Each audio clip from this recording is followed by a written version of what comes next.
70% of the planet is water. 3% of that 70% is frozen in glaciers that are melting right now. And the water levels will rise. And that's because we've taken such good care of this planet, and we're warming it, and everything's melting, and the water levels are rising, and we've made a great situation for ourselves. Oh no. A lot of coastal cities are in danger. We've got New Orleans, for example, in Louisiana. That city is already below grade, but with the rise of sea level, it's going to be completely underwater. Right now, it relies on levees and pumps to get the water out when it rains. But sometimes at some point they'll get overwhelmed, and there's only so much that we can do, so we gotta act really fast. We also have, for example, the Solomon Islands in the South Pacific. Those will definitely disappear. So if you're trying to go there for your honeymoon or your wedding, it's now or never. And then we've got the beautiful Venice in Italy. This beautiful, beautiful city is already flooded half the year. Yes, half the year. So it's bound to be just flooded all the time, and it's going to be inhabitable pretty soon. And then the list goes on all across the globe. Well, how do we prepare for this inevitable flood? How do we adapt the existing infrastructure to respond to the future conditions that we have created for ourselves? We decided to focus our study as well as this video on the city of Miami. The beautiful swamp city turned into a party town is quite important, and its disappearance would affect the U.S. economy a lot. Indeed, Miami is the 7th most influential city in the United States in terms of business per capita. It is also the 2nd most visited city in the U.S. after New York. Its location along the Atlantic Ocean, near the Gulf of Mexico and Central America, also makes it a great port city. Miami's land is also very interesting. The Floridian Peninsula between the Everglades and the Biscayne Bay, the city has an interesting soil. It's mainly composed of limestone, and that doesn't really retain much water. The city is surrounded by water, with the Miami River flowing through, lakes and lots of canals making their way through the city from the bay. We can also find Miami Beach, between the Biscayne Bay and the Atlantic Ocean. It is a mix of natural and human-made islands, 4 feet above main sea level.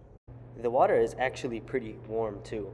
The water temperature is around 28 degrees Celsius or 80 degrees Fahrenheit during the summer, and never goes down more than 24 degrees Celsius or 75 degrees Fahrenheit in the winter. But obviously, that salt water isn't drinkable, and transforming it into fresh water is extremely costly. So all of Miami's fresh water comes from the Biscayne Aquifer. What's an aquifer? It's like an underground layer of water. It's like a storage pocket, but for water. And I think there's about 12 of them in the US. But that's all I know. I'm no hydrogeologist, sorry. In addition to the water below ground being affected, the water above ground is also affected. Rainwater from the sky and humidity is about 80% throughout the year. Additionally, there's 189 humid rain days in Florida, which is like half the year. So if things keep going the way they are, that could eventually be 365 days a year. Oh my gosh, do you really think so? Maybe. Well, let's look at it. What's next for Miami? How is the rise of the sea level is going to affect the beautiful coastal city? Those graphs show you the evolution of the sea levels. They come from the National Ocean and Atmospheric Administration, and they show 3 different scenarios. The median, which is the most optimistic, the intermediate high, if we don't change any of our habits, and the high, if we actually get worse. It gets really critical for Miami in around 2060. And with that being 40 years in the future, it's not immediate enough to get the attention of people who care. Losers. Yes, and let's take a look at what the rising sea levels will do to the existing infrastructure in the Brickell area. As you can see here, the majority of Brickell will be underwater by 2100. And even in the future, look at this, we get 140 days of high tide. Oh my God. In 2009, there was a study done that upon or after 100 years, 99.6% of the Miami-Dade County would be affected by flooding. 70% of that would be totally underwater, fully submerged. whereas the other 10 to 20% would be affected by floods, and that goes into the 14 surrounding counties of Miami-Dade. And all of these would be affected by flooding or being submerged in water. A storm surge is almost like a tsunami. It is a phenomenon of rising water that is associated with low-pressure weather systems, like a cyclone or a hurricane. And it is measured as a rise in water above a normal tide level. So it's higher than normal, but that's not even including the water of the wave that is crashing against the coast. Commonly seen more inland in Florida, the canals are a huge part of the infrastructure in Miami. And when you have these canals that are surrounded by hardscape, the rain and the runoff floods these waterways. And similarly, this floods the residential quarters of the different counties. Tidal flooding, also known as sunny day flooding, is a temporary inundation that occurs in low-lying areas such as streets. And with storm surges and the sea level rises, this is something that will happen more and more often. And as the streets get flooded and the water drainage systems get overwhelmed, the water table will rise, causing groundwater flooding.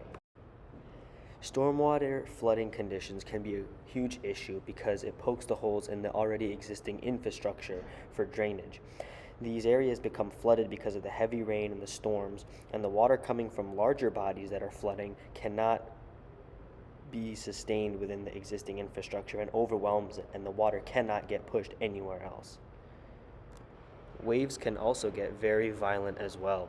Not only do these contribute to the erosion of the coastline, but can also create serious hazards for the people living inland.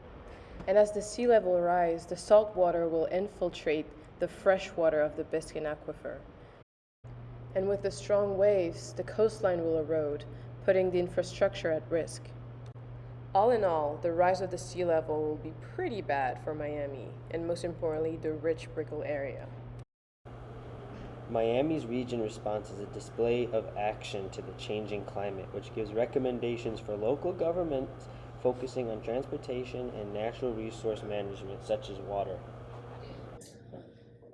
So you can see by this change of tone how alarming the situation is.